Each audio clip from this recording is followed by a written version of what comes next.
Hello, my name is Tim Melcher. Discussion post number 7, coming to you tonight with a different topic than the Aleutian Island campaign in World War II. Today I want to talk about the National Park Service Historic Preservation Fund and the Save America's Treasures Grant program that was established in 1998 to celebrate and save America's premier cultural resources. After more than 20 years, this grant program has awarded more than 1,300 grants, totaling more than $300 million to projects across the United States, funding projects selected from, usually 4,000 plus applicants, requesting over $1.5 billion over the course of the grant's history. These are representing significant historic properties and collections that convey our nation's rich heritage and for future generations. The National Park Service administers the Save the America's Treasures grants in partnership with the National Endowment for the Arts and the National Endowment for the Humanities and the Institute of Museum and Library Services. The grant program is divided into two parts. One for preservation projects for properties listed on the National Register for Historic Places or for national significance or designated a National Historic Landmark. The other one involves collections and artifacts and so forth. The piece that I'm focused on is that first part. In Oregon, here, I live in Washington, southwest Washington, and in Oregon, there's a town on the eastern side of the Cascade Range called Shaniko. This is the first Americans came to Shaniko. Let me give you a little history. The first Americans came to Shaniko after the discovery of gold in Canyon City, Oregon, which is just a little bit further to the southeast, in 1862, so during the Civil War. The route to Canyon City started at the early settlement of the Dalles, which is a town on the Columbia River, Native American town, along the Oregon Trail, and also along the Lewis and Clark Trail. So Lewis and Clark Trail comes one side along the Columbia River through the Dalles. The Oregon Trail was just on the other side of the mountain, closer to Shaniko, where Shaniko is now. The route to Canyon City started as an early settlement of the Dalles, and went through a dusty town that would become known as Shaniko during this time period. So the 190 miles between Canyon City and the Dalles established a route, and along this route established camps that would come into play as people found gold in the plateau, Eastern Oregon Plateau. So in 1867, complaints about hostile Indians and the fear of robbery and those transporting gold, the state of Oregon received a grant from the United States government to build a military wagon road from the Dalles to Fort Boise, which was in what was then Washington Territory, now Idaho. Following this road, homesteaders began claiming land in Central Oregon that previously had been fairly inaccessible.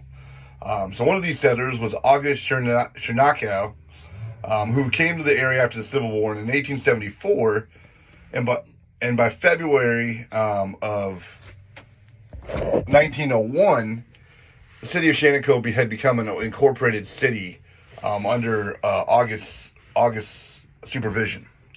The town heyday was the first decade of the 20th century, when Shaniko served as a transportation hub by the presence of the Columbia Southern Railroad, a subsidiary of the Union Pacific Railroad, which had built a spur from Briggs Junction, which is just east of the Dalles, along the Columbia River, because the river was being utilized to transport goods, down from the Columbia River to Shaniko itself, and built the railroad through the town. And as a result, because of now the railroad being able to transport goods and the rich soil that we have in Eastern Oregon,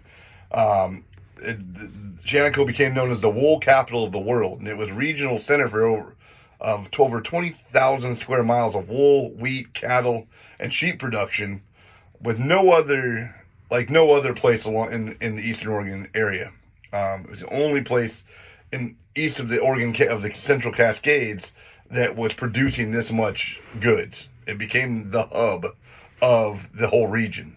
It also served cities, because the train, it allowed it to serve cities all the way to Idaho, down to the south to Klamath Falls in Northern California, and beyond, because of the rail connections to that main line. As the railroad lines shifted through the early 1900s and the nation went off to war, Shaniko's production of wool died, and with it, so did the town. Shaniko has a big fancy hotel, which would have been very big and fancy for its time. a post office, a jail, a historic schoolhouse, and an old boardwalk that connected other storefronts along the town's main streets. In the 1980s, an out-of-town developer attempted to restore Shaniko's hotel and town, but the funding fell through in an economic downturn that was the 90s. And Shaniko lost its final hope to become a historic landmark and draw visitors to its history. Today, Shaniko attracts ghost town tours, but a wastewater issue still prevents any large-scale tourism efforts from forming. Some local businesses operate seasonally from April to September during the summer months when kids are out touring and whatnot.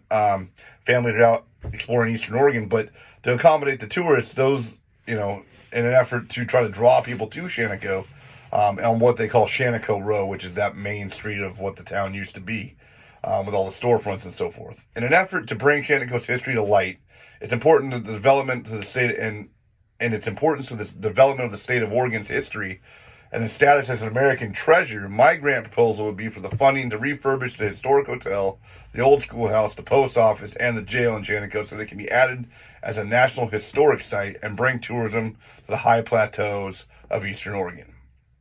I would go more in depth with the grant proposal, but that would be my grant proposal, would to refurbish the town, make it a National Historic Site, because of its importance in the region and its development in the region in the late 1800s, early 1900s. Hopefully you enjoyed my presentation, and I look forward to hearing your comments. Thank you.